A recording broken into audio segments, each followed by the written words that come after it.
تو میں نے ان سے جب پوچھا کہ آپ کس طرح کی ٹریننگ کرتے ہیں، یہ J-10C کے پائلٹس جو آبویسلی 3 سال پہلے جہاز انڈکٹ کیے تھے، تو انہوں نے مجھے بتایا کہ سر ہمیں ایئر چیف کی طرف سے خصوصی ڈائریکشن صرف یہ ہے کہ آپ نے صرف کامبیٹ کرنی ہے اوکے. اور رافیل کو مائکروسکوپ کے نیچے رکھنا ہے. او. دیٹ مینس کہ آپ نے اسی کو آبزرو کرنا ہے، اسی کی کمزوریوں کو اپنا سپر امپوز کرنا ہے، اسی کو ایکسپلوئٹ کرنا ہے. تو day in and day out یہ پائلٹس فوکس کرتے تھے انہی کی تیاریوں پر. تو یہ میں اکثر کہتا ہوتا ہوں کہ پاک فضائیہ جس طرح ٹریننگ کرتی ہے اسی طرح لڑتی ہے، اور جس طرح لڑتی ہے اسی طرح ٹریننگ کرتی ہے. صحیح. میں چاہوں جی میں آپ کی طرف واپس آتی ہوں خالد چشتی صاحب کہ اس دن جو ہوا تھا، لیکن ایک چیز میں یہاں پر، کیونکہ یہ ایک بڑا کوآرڈینیٹڈ سا ایفرٹ تھا پاکستان کی، میرے خیال سے جو لوگ فالو کرتے ہیں کہ کس طرح سے جنگیں لڑی جاتی ہیں یا پاکستان کی جو دفاع کا نظام ہے وہ کتنا ویل کوآرڈینیٹڈ ہے، وہ تو اس مارکہ حق کے دوران بھی ہم نے دیکھا جس قسم کی پریس کانفرنس سے بتایا جا رہا تھا. لیکن جاوید اقبال صاحب نیوی سے دور رہے،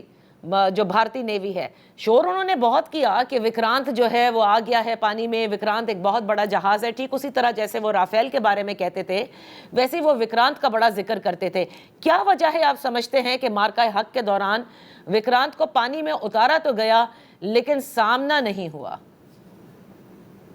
جی بالکل، اس کی وجہ بالکل روز روشن کی طرح کلیئر ہے. اب وہ انڈین جو ہے وہ اس کو کبھی کہہ دیتے ہیں کہ ایسکلیشن کنٹرول کا اس کو لبادہ پہناتے ہیں، کبھی کچھ اور کا لبادہ پہناتے ہیں. سمپل سی ریزن ہے کہ دیکھیں کہ جنگیں جو ہیں وہ ہتھیار نہیں لڑتے. وکرانت جنگ نہیں لڑتا، وکرانت کو چلانے والا جنگ لڑتا ہے، یعنی جذبہ جو ول ہے. تو جب آپ جنگ لڑنے سے پہلے ہی اس کو اپنے دماغ میں ہار جائیں، آپ یہ تسلیم کر لیں کہ اگر میں نے یہ جنگ انیشیٹ کی پہلی جنگ تو مجھے اس سے 10 گنا نقصان ہو جائے گا، لینے کے دینے پڑ جائیں گے، تو آپ جو ہے وہ پھر جنگ سے کترائیں گے ایکٹیو وارفیئر سے. مطلب ڈپلائمنٹس تو انہوں نے کی، ڈپلائمنٹس پاکستان نیوی کی طرف سے بھی تھی، اور جو ہماری جو ایک ڈیٹرنس تھی، ایک دہشت تھی، جس کی وجہ سے وہ جو ہے وہ کسی بھی وقت، یعنی شروع سے ہو سکتا ہے انہوں نے فیصلہ نہ کیا ہو، وہ ہر لمحہ کسی نہ کسی ایسے موقع کی تلاش میں رہے کہ وہ کوئی موقع پائیں اور حملہ کر دیں. لیکن پاکستان نیوی کی جو حکمت عملی تھی، جو ہم نے جو اسٹریٹجی کو اور جغرافی کے ساتھ، اور جو ہم نے جو ایک ڈیولپمنٹ اسٹریٹجی کے تحت جو اپنے جو ہتھیار جو ہیں وہ ڈیولپ کیے ہوئے تھے، long range missiles, long range میری ٹائم پیٹرول ایئر کرافٹ، ہماری سبمرین کیپیبلٹی، ہمارے جو کوسٹل میزائلز ہیں، ہمارے بحری جہاز، تو ان سب چیزوں کی ایک کمبیٹ پاور ایک ایسی ریڈیٹ ہوئی کہ دشمن کی کبھی ہمت نہیں پڑی کہ وہ اس میری ٹائم تھیٹر میں کوئی جارحانہ کارروائی کر سکے. صحیح. ایئر کمانڈر خالد چشتی صاحب، اب فرمائیے گا، آپ نے کہا کہ پہلے سے ہی ٹریننگ شاہینوں کی یہ تھی کہ they have to keep Rafale under the microscope, اور ظاہر ہے کہ آپ نے کہا کہ پاک فضائیہ کی ٹریننگ بہت دوسری فضائیہ کے مقابلے میں بھی اور ویسے بھی ہم نے دیکھا ہے بڑی سخت ٹریننگ ہوتی ہے. تو پھر اس دن جو ہوا وہ as a person who's been part of the air force, اس کو دیکھ کر آپ کو کیسا لگا، اینڈ اس کو ذرا نریٹ کیجیے گا. میں 1 سال پہلے جو ہوا اس کو ریکال کرتے ہوئے یہ کہہ سکتا ہوں کہ میں اس رات ٹیلی ویژن پر ہی تھا جب یہ اسکلیشن ہوئی، اور مجھے الحمدللہ پرویلیج ہے کہ سب سے پہلے مجھے ہی نیوز بتائی گئی تھی پاک فضائیہ کی طرف سے آپریشن روم سے، اور مجھے اجازت دی گئی تھی کہ میں شیئر کروں. اس وقت مجھے کہا گیا تھا کہ 6 کنفرم کل ہیں، لیکن ابھی ہم 6ٹھا کنفرم نہیں کر رہے میڈیا کے لیے، ہم 5 کنفرم کر رہے ہیں. اور 6ٹھا اس لیے نہیں کنفرم کر رہے کہ ہمارا سٹنجنٹ ایک جو فارمولا ہے یا کرائٹیریا ہے جہازوں کو کاؤنٹ کرنے کا کہ کتنے ٹریٹ کیے ہم نے، وہ بہت سخت ہے. ہم جہازوں کی ان پٹ دیکھیں گے، دیٹ مین ویڈیو، ہم ریڈار کی ٹریل دیکھیں گے، الیکٹرانک سگنل دیکھیں گے، اور سب سے بڑی بات جہاز کا ملبہ جس کو ریکیج کہتے ہیں اس کو ملائیں گے تو تب ہم کلیم کریں گے. تو انہوں نے کہا کہ 5 جہازوں کا سارا ڈیٹا کنفرم ہے، 6ٹھے جہاز کا ریکیج ابھی کنفرم نہیں ہو رہا. اوکے.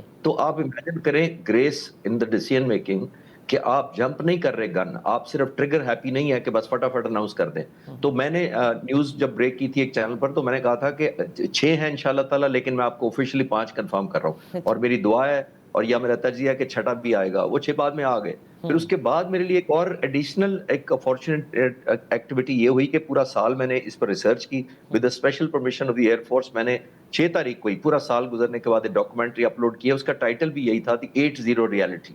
دیٹ مینس میں نے پورے سال میں کنکلوڈ کیا with the help of course kind approval of the air force کہ میں نے وہ کنکلوڈ کیا، ڈاٹا دیکھا. دیکھنے کے بعد obviously 80 تھا، اور مجھے یہ اطمینان اور خوشی اور پرائیڈ ہوا کہ اگلے دن ہی ایئر وائس مارشل طارق غازی نے انہوں نے آ کے کنفرم کیا کہ ہم اس کو ری وزٹ کر رہے ہیں 80۔ اور آخری بات بڑی امپورٹنٹ میں تھوڑی سی ایڈ کرتا چلوں کہ میں پورا سال پاک فضائیہ سے ہمبلی ریکویسٹ کرتا تھا کہ آپ کو ری وزٹ کرنا چاہیے کلیم کو، اور ظاہر ہے پاک فضائیہ کی طرف سے جواب ہوتا تھا کہ نہیں ہم موو آن کر گئے ہیں، کامبیٹ اوور ہو چکی ہے، ہم تو اگلی جنگ کی تیاری کر رہے ہیں۔ تو میں ان سے ہمیشہ ریکویسٹ کرتا تھا کہ آپ نے اپنی گلوریفائی کرنے کے لیے ری وزٹ نہیں کرنا، آپ نے تاریخ ریکارڈ کرنی ہے اور آنے والی نسل کو وہ ڈیٹا دینا ہے جو سچ ہے۔ تو الحمدللہ میرے جیسے تو 100 اور بھی لوگ ڈاکومنٹری بنا لیں، وہ اتھینٹیکیٹ نہیں ہو سکتے جب تک پاک فضائیہ اس کو انڈورس نہ کرے۔ تو میرے لیے آنر ہے کہ ویری نیکسٹ ڈے پاک فضائیہ نے اس کو ری وزٹ کیا اور اب الحمدللہ 80 پہ کھڑے ہیں۔ جو رافیل کی آپ بات کر رہی ہیں کہ وہ بہت ہی آج بھی میں کہتا ہوں کہ بہت پوٹنٹ، ویری لیتھل اور بہت قابل جہاز ہے، لیکن جیسے میں نے عرض کیا کہ اس رات 85 جہاز آئے،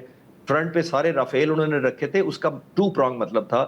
ایک ہماری طرف A2 گراؤنڈ سٹرائک کرنا جو بھاولپور کے خلاف اور باقی جگہوں پہ ہوئی تھی، اور دوسرا ہمارے کسی جہازوں کو نشانہ بنانا۔ تو وہ جا کر اپنی ویڈیو ریلیز کرنا چاہتے تھے اور بتانا چاہتے تھے دنیا کو کہ ہم نے سو کالڈ دہشت گرد ایک ملک ہے، ہم نے اس کو سبق سکھا دیا، تو ہمارے خلاف پروپیگنڈا کرتے تھے۔ تو اللہ کا شکر ہے کہ وہ کامیابی نہیں، الٹا ان کو 8 جہاز اپنے نہیں لینڈ کیے ان کے واپس۔ اور اچھا، اس مارکہ حق کے بعد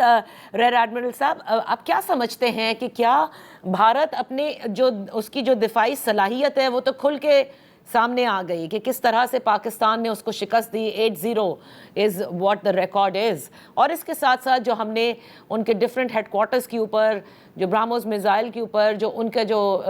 وہ نظام تھا سیٹلائٹ کا، پھر وہ جو انفارمیشن وارفیئر جو ساتھ ساتھ لڑی جا رہی تھی وہ جس طرح سے کی گئی، اس کے بعد اب جو دیکھا جا رہا ہے کہ اب بھارت مزید اپنے دفاعی نظام کو بہتر کر رہا ہے، اور کسی قسم کے بھی اب پاکستان کی طرف حملہ یا کسی فالس فلیگ آپریشن سے پہلے وہ اسے کئی بار سوچنا پڑے گا۔ جی بالکل، یہ تو ملٹری میتھڈالوجی میں ایک بڑی کلیئر چیز ہے کہ never under estimate your enemy. وہ جو کہتے ہیں کہ شکست کھایا ہوا جو دشمن ہے وہ ذرا اور زیادہ خطرناک ہو جاتا ہے، کیونکہ اب وہ مزید اسکیمنگ کر رہے ہیں، مزید کیپیبلٹی ڈیولپمنٹ کر رہے ہیں، کیونکہ یہ ایک بہت بڑا آپ دیکھیں کنٹینیوم ہے کہ پہلے جب کارگل کے بعد سے یہ ایک مسلمہ حقیقت بن گئی تھی کہ there is no space of war nuclear under hang کے ہوتے ہوئے، کیونکہ نیوکلیئر پاورز اگر جنگ لڑنے پر آ جائے تو ایک انتھنکیبل ڈیمیج ہو سکتا ہے، میوچولی ایشورڈ ڈسٹرکشن اس کو کہا جاتا ہے۔ تو گریجولی آپ دیکھیں کہ 2016 تک ریسٹرینٹ رہا، پھر انہوں نے ایک فالس فلیگ کا اکراس لائن آف کنٹرول جو ہے وہ دعویٰ کیا، پھر وہ انکریمنٹل بی جے پی اور ہندوتوا اور ان کا حوصلے اتنے بلند ہوتے گئے کہ انہوں نے 2019 میں سرجیکل اسٹرائک ہی کر ڈالی پریکٹیکلی، لیکن منہ کی کھائی، اس سے بھی انہوں نے سبق نہیں سیکھا، اور پھر ابھی 2025 میں جو ہوا وہ ہمارے سامنے ہے، اور اس سے بڑھ کے ان کو ہزیمت اٹھانی پڑی۔ اب میرے خیال میں اینیمی ری تھنک کرے گا۔ ابھی آپ نے دیکھا کہ جیسے نیول سیکٹر میں تو وہ نہیں آ سکے، لیکن اب خفت مٹانے کے لیے وہ یہ بیان دے رہے ہیں کہ سندور 2 جو ہے وہ نیوی سے شروع ہوگا اور میری ٹائم سیکٹر میں ہوگا۔ جی تو میں ان کو یہ میڈیا کے تھرو یہ میسج دینا چاہتا ہوں کہ اگر سندور 2 سمندر پہ ہوگا تو بنیاد البرسوس 2 بھی آپ جو ہے وہ اسی